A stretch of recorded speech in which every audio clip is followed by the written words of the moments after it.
Assalamualaikum warahmatullahi wabarakatuh. Alhamdulillahirrabbilalamin. Berjumpa lagi dengan saya, Muhammad Firman Maulana Habib. Pada kesempatan kali ini, saya akan menemani kalian belajar menghitung uji hipotesis. Baik, langsung saja. Di sini saya telah menyediakan beberapa soal. Untuk soal yang pertama sebagai berikut ini. Soal yang pertama mengenai uji satu sampel. Di sini telah ada data nilai mata kuliah statistik mahasiswa Prodi KPI angkatan tahun 2018 sebagai berikut.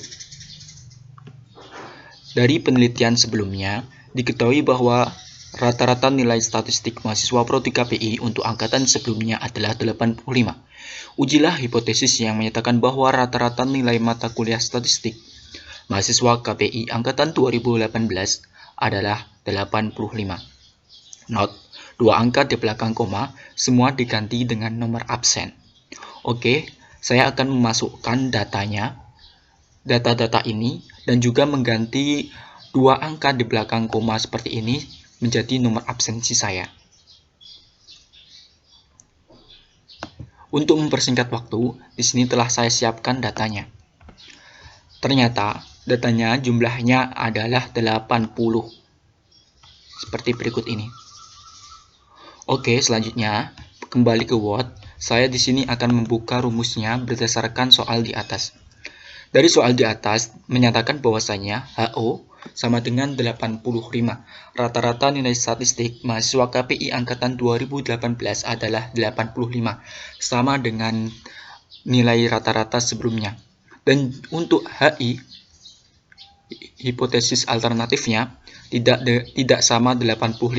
Jadi rata-rata nilai statistik mahasiswa KPI angkatan 2018 tidak 85 atau tidak sama dengan yang sebelumnya. Oke. Untuk cara yang pertama ini saya akan menghitungnya dengan T. Jadi untuk yang pertama saya akan membacakan rumusnya, yaitu taraf signifikasi yaitu A sama dengan 5%. Arah pengujian yang kita ambil nanti adalah dua arah. Lalu taraf nyata pengujian A per 2. Lalu nilai kritik dan daerah kritiknya adalah 196, di mana 196 ini diperoleh dari DF sama dengan N kurangi 1 sama dengan 80 kurangi 1 sama dengan 79. A per 2 sama dengan 2,5%. Nah, jadi kita lihat 1,59 dilihat dari tabel T-nya. Di sini merupakan tabel T saya. Sampai 30 dan untuk 79 maka di yang tidak terhingga ini. Lalu kita 0,25 sama dengan 2,5%, di sini terdapat 1,90 atau sama dengan 1,96. Baik, langsung saja ini merupakan tampilannya. Jika nanti data kurang dari 1,96 atau lebih dari 1,96 maka HO ditolak, dan jika berada di tengah ini antara 1,96 ini maka HO diterima. Oke, langsung saja saya buka SPSS datanya kembali. Lalu caranya buka menu Analyze, lalu pilih Confirmation, lalu klik di awan sampel t-test. Maka akan muncul kotak seperti ini. Masukkan variabelnya ke dalam tes variabel. Lalu tes value-nya karena tadi di soal 85, kita klik 85. Setelah itu biarkan menu-menu lainnya langsung saja ke OK di bawah. Maka akan muncul kotak dua kolom seperti ini. Ini menunjukkan data Anda dan ini menunjukkan hasil dari kinerja Anda. Lalu di sini ada, kita fokuskan ke T ini. Nah, di sini ada 4, 8, 4, 9. 8,489. Jadi, apabila kita masukkan di sini, maka 4,849 posisinya akan berada di sebelah sini. Jadi di luar garis ini. Karena jumlahnya lebih besar daripada 1,96. Maka dapat disimpulkan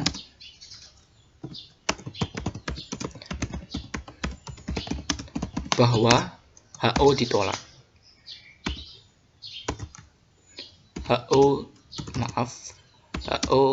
ditolak. Seperti itu kiranya. Oke. Kalau HO ditolak, hal itu menandakan bahwasanya rata-rata nilai statistik mahasiswa KPI angkatan 2018 tidaklah 85. Jadi,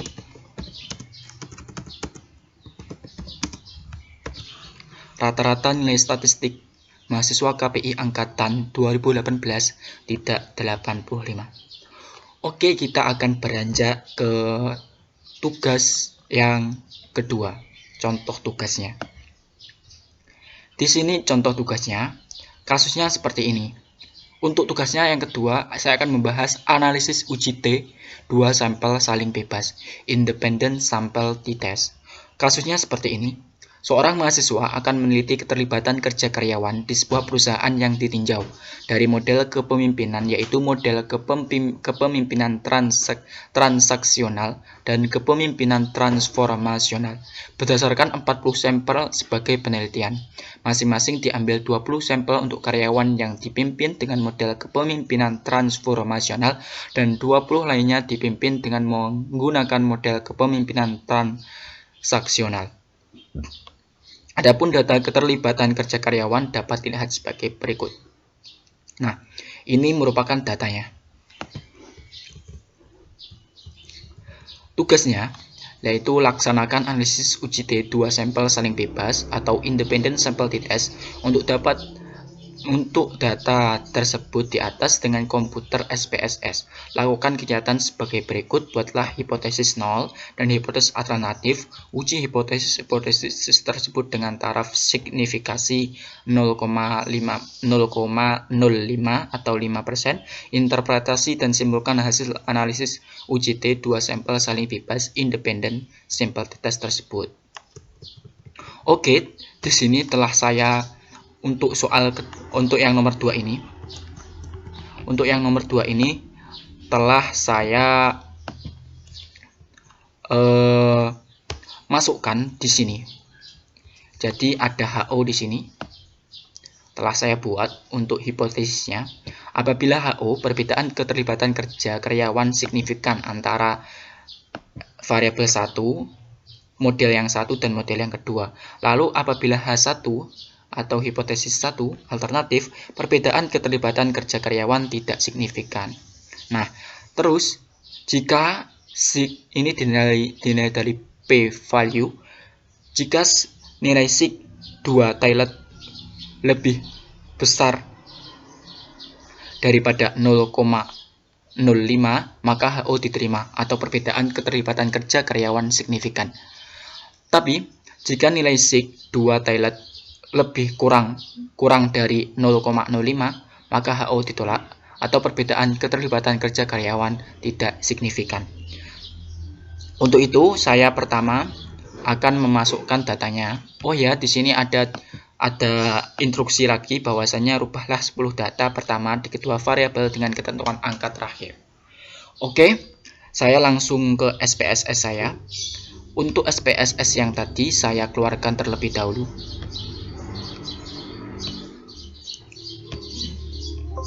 Untuk datanya di sini saya save saja. Untuk menghemat waktunya, saya akan jeda videonya terlebih dahulu. Oke kawan-kawan, ini merupakan tugas 2 datanya yang telah saya masukkan. Jadi di sini saya membaginya menjadi 2, yaitu di sini itu merupakan kinerja karyawan, penilaiannya. Dan juga yang ini merupakan model kepemimpinannya. Kita lihat variable view-nya. Untuk yang variabel 1 keterlibatan karyawan dalam kinerja. Untuk yang kedua adalah model karyawan. Di sini 1 menandakan transaksional dan 2 menandakan transformasional. Oke. Cara untuk kita melakukan uji hipotesis yang kedua ini adalah sama, kita pilih menu analyze, lalu kita pilih compartment, lalu kita independent sample test. Kita klik. Untuk variabel yang pertama, kinerja keterlibatan kerja, kita masukkan ke tes variabel. Lalu untuk model karyawan, model kepemimpinan, kita masukkan ke grouping variabel. Nah, di sini kita define group terlebih dahulu. Untuk yang satu kita klik satu saja. Untuk yang dua, grup 2, kita klik 2. Lalu kita continue. Lalu kita oke langsung. Maka dalam output akan muncul data seperti berikut ini. Ini yang menunjukkan data yang kalian masukkan. Ada transaksional 20, transformasional ada 20, rata-ratanya, dan lain sebagainya. Lalu kita fokuskan lagi ke kotak bawah. Kita lihat ini, kolom T, dan juga kita lihat sig2 tailored. Oke, langsung saja kita masukkan ke rumus yang telah saya buat tadi. Yang pertama kita fokus ke sig2 tailored. Kita kembali ke Word. Berdasarkan P value sig2 tailored. Nah, jadi tadi kita dapatkan dari SPSS yaitu nilainya 0,198. Hasil dari SPSS adalah 0,198. Maka lebih besar dari 0,05 atau seperti ini, 0,198 lebih besar dari 0,05. Oke, kalau lebih besar dari 0,05 maka 0,05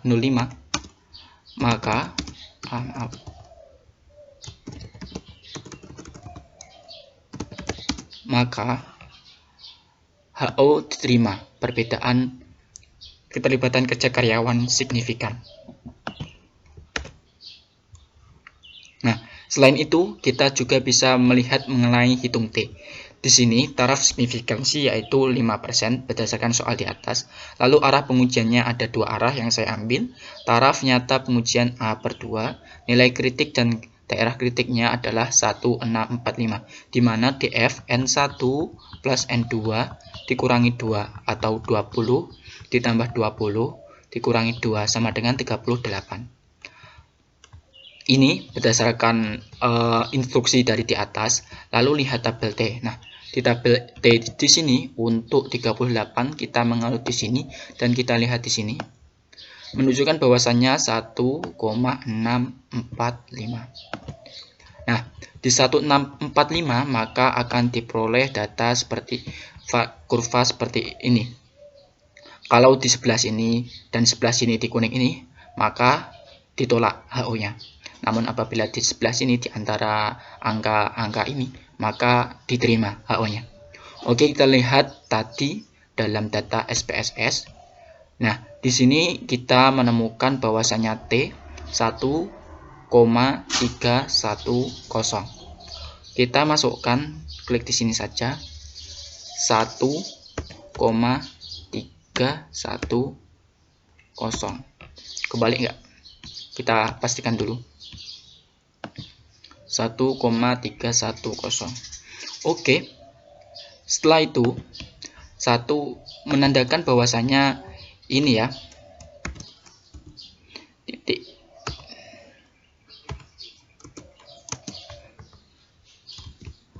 apakah 1T ini berada di bawah sini atau di tengah? Nah, dari nilainya saja sudah kelihatan bahwasannya nilai ini, angka ini merupakan berada di titik aman dari 1,645.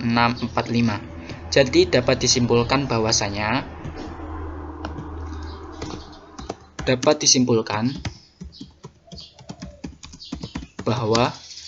HO diterima. Maka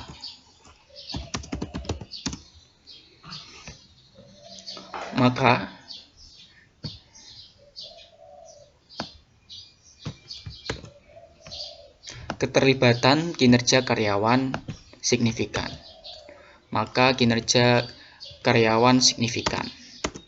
Hal ini sama dengan P-value tadi. Oke, setelah kita membahas 2 soal tugas tadi, saya akan memiliki 1 soal lagi. Tetap stay tune di video ini. Oke, baik teman-teman. Berikut merupakan soal nomor 3, yaitu tentang analisis uji T2 sampel berpasangan atau paired sample t-test. Kasus soal ini adalah sebuah perusahaan yang bergerak di bidang marketing ingin meningkatkan kinerja karyawannya dalam hal menjual produk. Untuk itu, perusahaan tersebut memberikan training kepada karyawannya. Apabila training tersebut efektif atau tidak terdapat kemampuan menjual barang, untuk dilihat ada peningkatan atau tidaknya peningkatan penjualan barang atau produk. Untuk itu diambil sampel 40 secara acak pada karyawan di perusahaan tersebut dan diperoleh data sebagai berikut. Berikut merupakan datanya, kawan-kawan. Nah, data ini nanti akan saya masukkan ke dalam SPSS-nya. Terdapat 40 yang dibagi menjadi 22. Oke, tugasnya berikut ini, kawan-kawan. Tugasnya adalah laksanakan analisis uji 2 sampel berpasangan atau paired sample t-test untuk data tersebut di atas dengan komputer program SPSS for Windows. 2. Lakukan kegiatan sebagai berikut. Buatlah hipotesis 0, HO, dan hipotesis alternatif atau H1 atau HA. Ujilah hipotesis tersebut dengan taraf signifikasi 0,05 atau 5%. Interpretasi dan simpulkan hasil analisis uji T2 sampel berpasangan paired sample t-test tersebut. Lalu ada tambahan, rubahlah 10 data pertama di kedua variabel dengan ketentuan angka terakhir digunakan dengan angka terakhir nomor absen. Contohnya sebagai berikut. Oke, kawan-kawan, untuk mempersingkat waktu tadi saya telah memasukkan data-data di atas ke dalam SPSS saya. Di sini merupakan data-datanya. Telah saya buat 2 variabel. Variabel pertama sebelum dan variabel kedua yaitu sesudah. Oke, langsung saja ke tahap-tahapnya ya, kawan-kawan. Sebelumnya kita buka ke Word terlebih dahulu. Kita kembali. Nah, di sini setelah saya simpulkan bahwasannya HO seperti ini dan H1 seperti ini. Lalu, jika nilai sig atau dot Taylor lebih besar daripada 0,05, maka HO diterima atau perbedaan penjualan signifikan. Namun, jika nilai sig dot Taylor 0,05, maka HO ditolak atau perbedaan penjualan tidak signifikan. Selanjutnya, mengenai taraf signifikasi yaitu A 5% dan arah pengujian yang kita ambil nanti adalah 2 arah. Lalu taraf nyata pengujian A, 2. Lalu nilai kritik dan daerah kritiknya adalah 1,645, di mana DF N diambil 1 sama dengan 40, diambil 1 sama dengan 39. A per 2 sama dengan 0,5. Nah, nilai ini diambil dari lihat tabel T. Tabel T Ya, lihat di sini. Jadi kita lihat ini ya. Titik 1,645. Jadi nanti kalau datanya berada di sebelah sini nilainya, atau di sebelah kuning ini ke sana atau ke sana, maka ditolak. Namun apabila di sebelah tengah ini, perbatasan ini, maka datanya akan diterima. Oke, langsung saja kita pergi ke SPSS-nya. Lalu caranya tetap sama, kawan-kawan. Kita buka terlebih dahulu ke dalam analyze, lalu compartment, lalu di sini pilih pirate sample t-test. Kita klik satu kali, lalu masukkan data sebelumnya ke dalam variabel 1 dan variabel 2 ini data sesudahnya. Oke, setelah masuk seperti ini langsung saja klik oke. Maka dalam output akan muncul data seperti ini, kawan-kawan. Nah, kita fokuskan ke pirate sample t-test saja. Nah, di sini kita lihat di T-nya. Nah, di T-nya di sini kita lihat ada sebentar. Ada 2,509.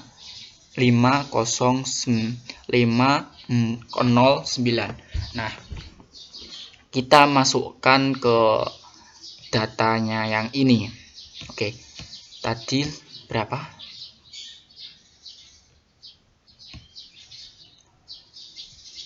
2,509. Jadi kalau berdasarkan datanya ini, kawan-kawan, dapat disimpulkan bahwasanya untuk HO, untuk titiknya berada di luar atau di garis kuning ini. Jadi menunjukkan tolak HO. Namun sebelum itu kita lihat di sebelah sini terlebih dahulu. Nilai sig2 toiletnya apa? Kita lihat di sini. 0,016 itu 0,16 itu kurang dari 0,05 ya, maka ditolak. Jadi dapat kita simpulkan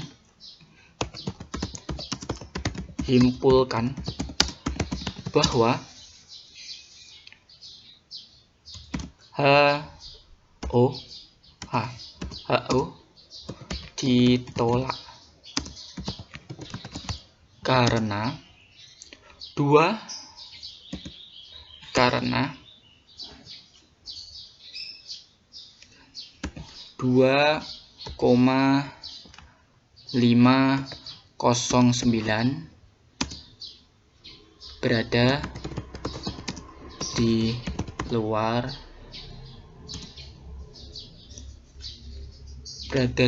seperti aja. Lalu maka perbedaan penjualan tidak signifikan.